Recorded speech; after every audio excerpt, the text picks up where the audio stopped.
Assalamualaikum warahmatullahi wabarakatuh. Hai semuanya, di sini saya Rosida Asiratonigma akan membuat video pembelajaran. Video pembelajaran kali ini tentang kelas 4, tema 8, subtema 2, pembelajaran 1.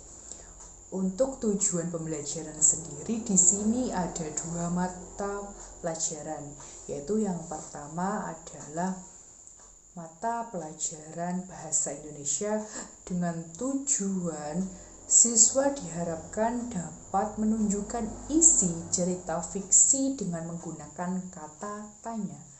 Yang kedua yaitu mata pelajaran IPA. Siswa diharapkan dapat menjelaskan hubungan gaya dengan gerak dengan tepat. Nah, untuk yang pertama yaitu mata pelajaran Bahasa Indonesia. Nah, tadi kan sudah dijelaskan yaitu tentang cerita fiksi. Cerita fiksi sendiri ada berbagai macam jenisnya. Salah satunya yaitu cerita rakyat. Ada yang tahu cerita rakyat apa? Cerita rakyat sendiri adalah suatu cerita yang diwariskan turun-temurun melalui lisan. Nah, cerita rakyat sendiri berkembang dari zaman dahulu yang dikembangkan terus diceritakan kepada generasi ke generasi. Salah satu cara untuk menggali informasi yang terdapat dalam cerita fiksi yaitu dengan menggunakan kata tanya.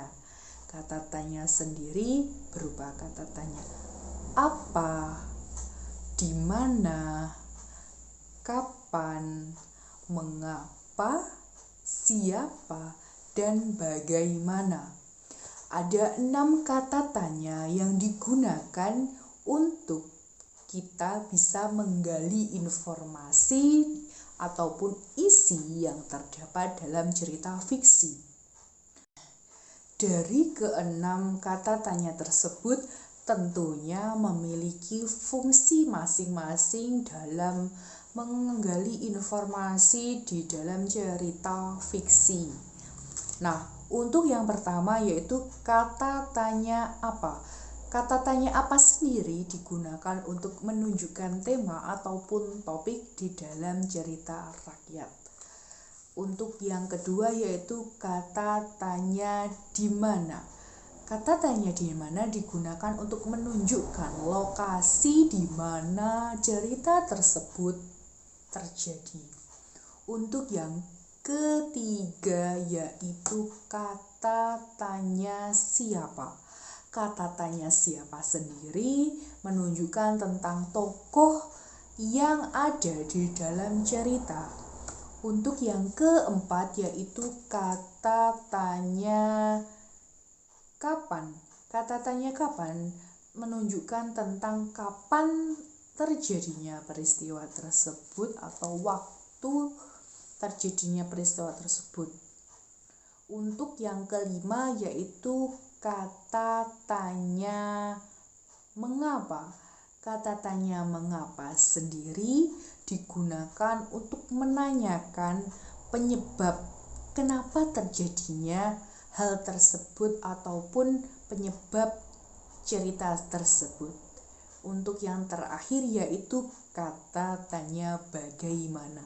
Kata tanya bagaimana sendiri digunakan untuk menanyakan keadaan yang terjadi di dalam cerita fiksi. Selanjutnya yaitu tentang IPA, yaitu hubungan gaya dengan gerak. Di sini gaya sendiri adalah suatu tarikan ataupun dorongan yang menyebabkan suatu benda menjadi bergerak atau memiliki perubahan. Nah, adanya perubahan tersebut mengakibatkan terjadinya suatu perubahan. Nah, perubahan yang dihasilkan dari adanya gaya terhadap gerak. Yang pertama yaitu pengaruh gaya mengubah arah benda. Yang kedua yaitu gaya mengubah gerak benda. Dan yang ketiga, gaya dapat mengubah bentuk benda. Dari tiga pengaruh gaya terhadap gerak tersebut, untuk yang pertama yaitu gaya dapat mengubah gerak benda. Hal ini terjadi ketika benda yang awalnya diam kita berikan dorongan ataupun tarikan yang menyebabkan benda tersebut menjadi bergerak. Contohnya yaitu almari. Almari yang semula diam kita berikan dorongan untuk kita pindahkan ke samping atau ke belakang. Di situ terjadinya perubahan gerak dari diam menjadi bergerak karena adanya suatu dorongan. Pengaruh yang kedua yaitu gaya mengubah arah benda. Hal ini terjadi ketika kita bisa dengan mendorongnya, atau seperti contoh, saya melemparkan bola ke depan, kemudian teman saya mengembalikan ke saya. Hal ini adanya suatu dorongan yang menyebabkan arah bola kembali kepada saya. Untuk yang ketiga yaitu gaya mengubah bentuk benda. Hal ini terjadi bisa dengan seperti contoh batu yang awalnya berbentuk bulat, kita pukul atau kita pahat berubah bentuk menjadi sesuai keinginan. Lalu plastisin yang awalnya kotak bisa kita buat seperti bermacam-macam mainan.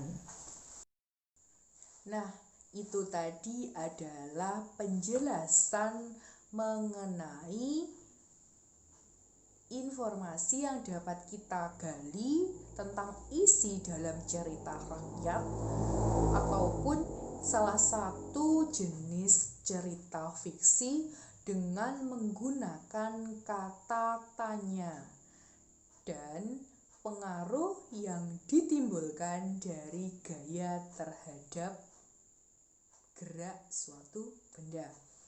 Sekian video pembelajaran dari saya.